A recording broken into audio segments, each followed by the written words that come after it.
Welcome back, Cider Nation. Today I'm joined with senior captain Scott Friel. We're going to talk about a few topics, one of them being him being the first Seasider in history to record a triple-double. Thanks for joining with us, Scott. How are you doing? I'm doing good. Thanks for having me. So let's talk a little bit about the beginning of the season. You were called a preseason Pac West player along with Ian Harward, and then you've had a few titles that you've been awarded due to your play. What are your feelings towards the play that you've had so far this year? I'm happy with how we've been playing as a team, but it doesn't really matter too much of what I got preseason or the awards we're getting during the season. Just kind of all that matters for me is how our team's playing, how we're going to play the next game, and eventually how we're going to play in the conference tournament. How do you feel like your season has gone so far as a unit? We've definitely had our ups and downs, but right now I really feel like we're starting to climb.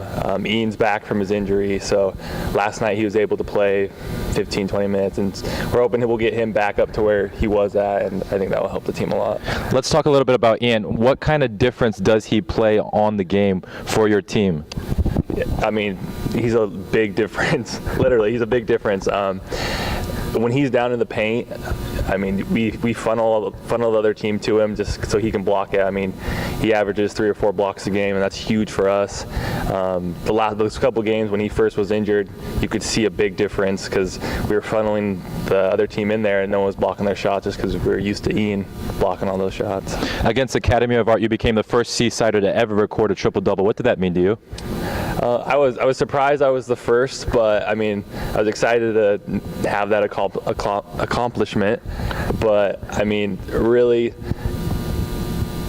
I was happy, but it was more kind of for my teammates, just because I've gotten a lot of double-doubles with rebounds and scoring, but it's hard to get a lot of assists. So I was happy my teammates were hitting their shots. That's a big difference. And actually, Justin Yamzon got 11 assists last night. So it's a lot to do with the teammates, but I'm just happy they were hitting that night.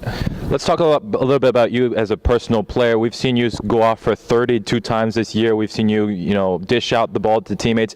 Before you go to a game, do you kind of have an idea whether you're going to score or whether you're going to kind of defer to your teammates? Really, every game for me is the same. I go into it.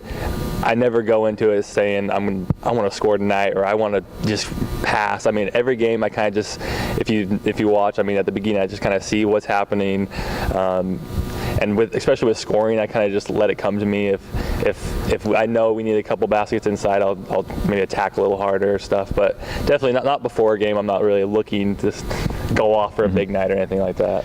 Now tomorrow you guys leave for California. You guys got 4 games on the road, and in those 4 games you're going to play the top 3 teams in the conference. How important is this road trip for you guys? This is probably the biggest stretch of games for us this season. I'm happy that we started this stretch off right by beating Dixie last night, but these three games will by far be the biggest games of the season. Especially, we have Point Loma on Saturday, but then the other big game next week will be Cal Baptist and Azusa. So we're hoping we can win, and really we control our own destiny. So if we win out, we can still have a chance to take first place in the league. What do you want your legacy to be here at BYU Hawaii going in? This is being your last season at BYU Hawaii. I just want to be known as a hard worker. I think a lot of people know I like to work hard on the court, and I try to give it everything I have. It's kind of sad that the sports program's coming to an end, but even if the sports is gone, I hope I'll still have somewhat of a legacy. All right, thanks, Scott, and good luck on the road trip. Thank you.